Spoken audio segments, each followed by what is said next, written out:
Hey guys, what's up? So normally on Fridays I like to read a Christian article and give my live reactions to it. But I've been kind of busy this week. I've had a couple of jobs like substitute teaching jobs that kind of take time out of my day and energy because I'm dealing with like young kids. So I'm just gonna do this read this short article because remember Mr. Enter's take on Turning Red. I mean, how can you not remember it? It was so mind-numbingly stupid, and his response to it was even more so that I'd be surprised if anyone forgot it. Well, Forbes made an article about it. Um, it's called "Another Terrible Turning Red Take Goes Viral" by Danny D. Placido. I read about film, television, pop culture, and other fun stuff. Thank you for writing about this. Oh, this was 2 days ago. I don't know why he just found this out now, but whatever.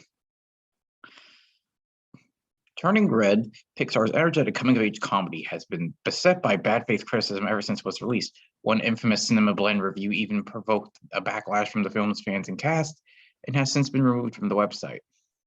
Cinema Blend's review stated that Turning Red, set in the Asian community of Toronto, was too narrow of a scope to appeal to wide audiences, an incredibly reductive argument. It's not like Martin Scorsese's films are considered inaccessible to non-Italian audiences. Several audience reviews have also found fault with the film for daring to mention periods and puberty, which metaphorically manifest via the protagonist's transformation to a giant red panda. Prudish parents, however, have expressed discomfort with the film's acknowledging of bodily functions of young women. But YouTube movie reviewer Mr. Enter, well, he's a cartoon reviewer, but yeah, has transcended far beyond prudish and reductive takes. I'm actually surprised he didn't do the prudish bullshit, honestly, because for someone who says like, "Oh, we need to put some good things in our kids' things," he's surprisingly very prudish. Has criticized Turning Red for ignoring the impact of 9/11. That's right, the Pixar film set in Canada that depicts the emotional journey of a young girl learning to stand up against her overbearing mother failed to mention the fiery destruction of the Twin Towers, a stunning omission that undermines the integrity of the film, at least according to Mr. Enter. Yeah, because I don't really see how the two are connected. It's like that meme, like, I've connected these two dots. You didn't connect shit. No, I connected them. In his video review, Mr. Enter stated, this film takes place less than a year after the September 11th terrorist attacks. I bring this up because it radically altered the culture of the time in ways that make this movie feel exponentially ignorant of the time. Even though literally the only reason I can comprehend this movie is set explicitly in 2002 is because the director grew up in that exact year. Okay, first of all, who cares, aside from you? And second of all, why would that even matter? Like, 2002 was not really about 9/11. Like, people were getting over 9/11 in 2002. And this is Canada. Why would Canada care about 9/11? Like, genuinely, why would they? Like, this was it was in the United States, not Canada. And you know what he said? He said, like, people, oh, they're taking me out of context. This is literally a quote from his video, but like, they're all of a sudden saying, oh, they're taking me out of context. Like, no, nobody is taking you out of context. Your thing just sucks. Needless to say, this eye-wateringly terrible take went viral, and as internet users saw the funny side and took the opportunity to crack jokes and generate memes. Or, it could expose Enter's many faults as a reviewer, such as just seemingly making up shit to get mad at.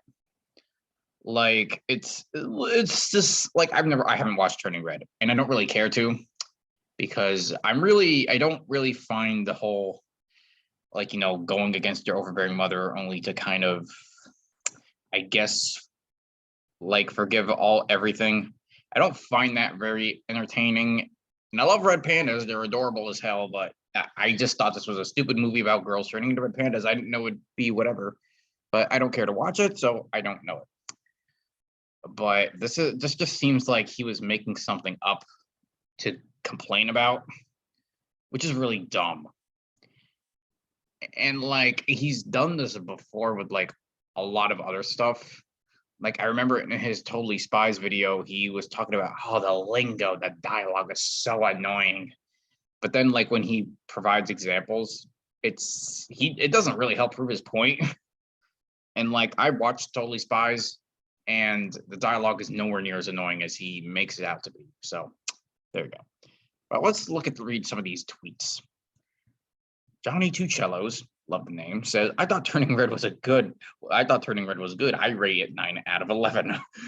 That was fucking awesome. Love you, Johnny Two Cellos. That was great. Astro Boto, okay, said Mr. Enterwood, Pixar's Turning Red ended. That's it? No, 9/11. Oh, this is one I actually got a lot of traction when I responded to this one. And she wasn't actually being funny. She was just like genuinely like, what is like seriously, what purpose does not including 9/11 serve to the narrative of the Turning Red? It serves absolutely no purpose. I don't know why it's so. Oh, there's more. It's just loading. Okay, that's very inconvenient and annoying. Ashley Talks Comics said the ridiculous criticism against Turning Reds must have peaked by now, right? How do I explain periods to my child? All the way up to how come it didn't bring up 9/11? I don't know how to pronounce that. Said suddenly I feel a lot better about the errors in my review. Okay. Darth Butt, whatever, said, man, this silly movie about a girl turning into a panda could have used the tests of thousands of people. Would have made it better, honestly. No, I'm kidding. Footage and screenshots of the film were even altered to show the film's characters recoiling in horror, reacting to the attack on the Twin Towers. Others lamented the inability of YouTube critics to engage in good faith criticism, as the click economy rewards outrage, not media literacy. I've seen some good YouTube critics out there, like Wrestling Bios, Wrestling with Regret, Kid Icarus, and Brutal Moose are all very good critics. Shadow Streak is also a very good and underrated cartoon critic, I thought. I thought his reviews of the Powerpuff Girls 2016 were actually very, very informative and still entertaining. I don't watch many cartoon reviewers anymore, but there are some bad critics out there, and Enter's one of them, because he comes from the whole I'm inspired by the nostalgia critic who honestly was never really a critic. He was just like a reactor who occasionally critiqued something. Speaking of which, Jackson, YouTube movie reviewers often do this thing where they get a bad feeling about a thing in a movie, e.g. Turning Red having a bright, energetic vibe because it's a movie primarily for kids, and feel the need to root their criticism into something real and at least watch stuff like this. Again, but he's a cartoon reviewer. I just feel like that should be a point made. He's not a traditional movie reviewer. He's reviewed movies, but he's mostly a cartoon reviewer. I just need to point that out because I don't know why a couple people think he is a movie critic. Because he's not. Very strange for me as a man in my late 20s that Turning Red was not a somber, downbeat drama on the anxieties and paranoia encased within modernity. I feel at the very least this movie should have taken more cues from I don't know how to pronounce that, New York. I don't get why people want everything to be so serious. Okay, I love Attack on Titan. It's a great anime. But I don't want every anime I watch to be Attack on Titan. That's why I also love Attack on Titan Junior High, because it's a fun offshoot of Attack on Titan, but it's funny and happy, and I don't get to see some of my favorite characters die. It's nice.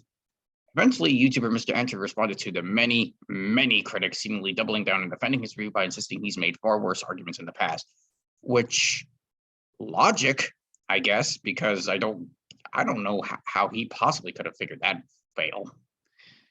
Good to know that after a career of insulting people, getting things blatantly untrue, going into anti-mask rants, and apparently also saying that healthcare isn't a human right, this is your moral line. Oh, and also being rude to fans too, because you're very rude to some fans.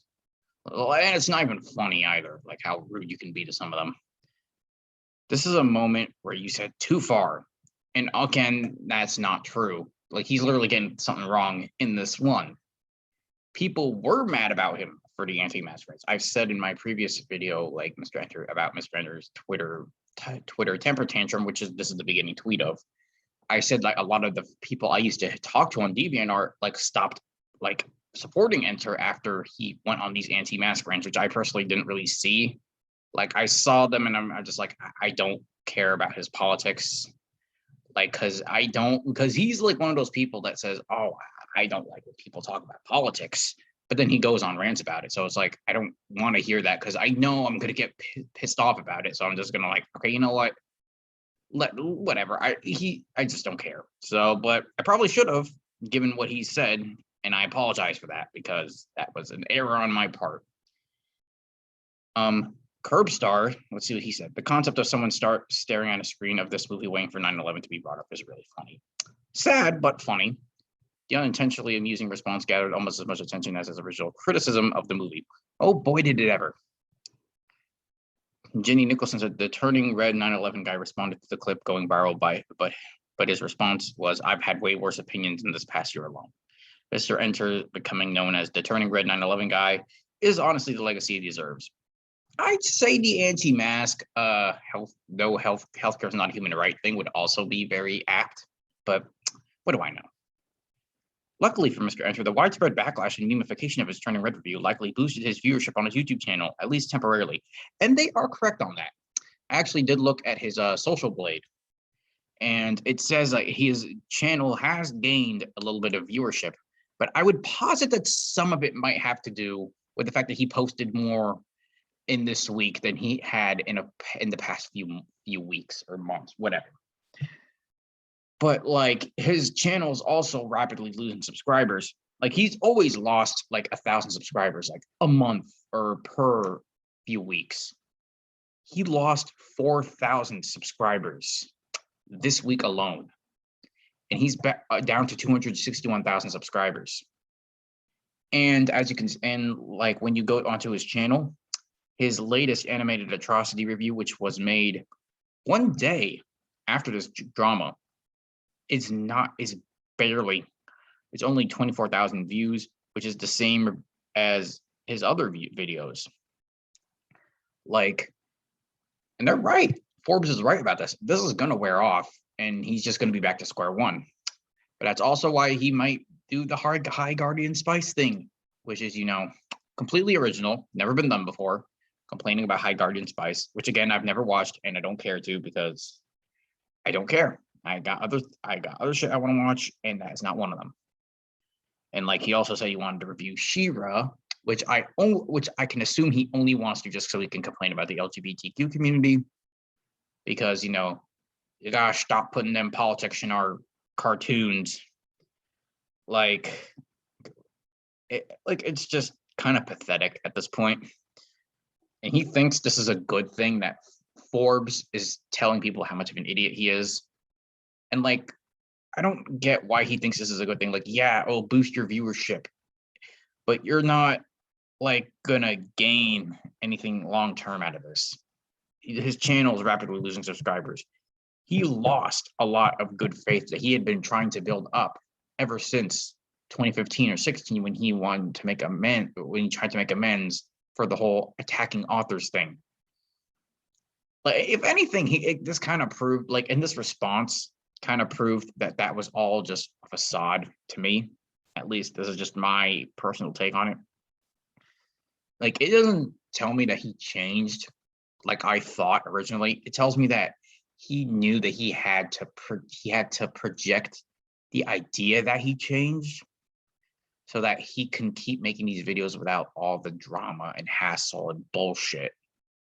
And that's what he did. And like, honestly, ever since COVID and the pandemic, it kind of exposed him as like, kind of a hypocrite, because he hates, Tara Strong's this bitch for talking about politics. Like, how dare she go up against Donald Trump and his stupid like immigration shit. But then he goes and makes a hour-long video ranting and complaining about political PSAs, which is an awful video, by the way, and I do not recommend. I didn't finish it because it was a load of whiny crap. And I may sound bitter, and maybe I am, because I did spend a long time, defending Inter. Like, I wasn't white knighting him. Like, I wasn't going into people's accounts and like just blasting them with comments. I wasn't like that. I was just saying like, I was just, going like, okay, like I think people are overreacting to this and like saying, oh, this Turkey Tom making this stupid video is terrible. Like, I like it was like that. And like and now I just feel like an idiot for ever doing that because of all this. Like seriously, I feel like a moron for like falling for this guy. Like I fell for his act. I even was willing to be blissfully ignorant of some of his flaws. And look where it got me. I was let down. I was insulted indirectly, like a lot of his fans were insulted indirectly. And he's just proved he's not going to change. And like his editors don't seem to care about it either. So it's like it's just disappointing. This went on a bit longer than I thought, but it's just really disappointing. Honestly, it is. Because I was a fan of the guy. I, I've kind of like, defended him sometimes. And like I even gave Growing Around a chance. Like I got the book from one of my colleges was able to somehow get the book so I could read it. Like, because I wanted to see what it was all about. But like I just feel like an idiot, and I'm kind of glad I didn't actually buy the book. Well, I'm just, but so that's really all I have to say about that for now. And maybe I'll post an update about whatever he's doing. I didn't watch the newest animated atrocity, and I don't really plan to watch any of his ones. But there you go. I hope you all just have a good day. After you watch this, be sure to like, comment, share, subscribe, all that good stuff. And I'll see you all next time. Or hopefully we can talk about something more fun, like Chris Chan.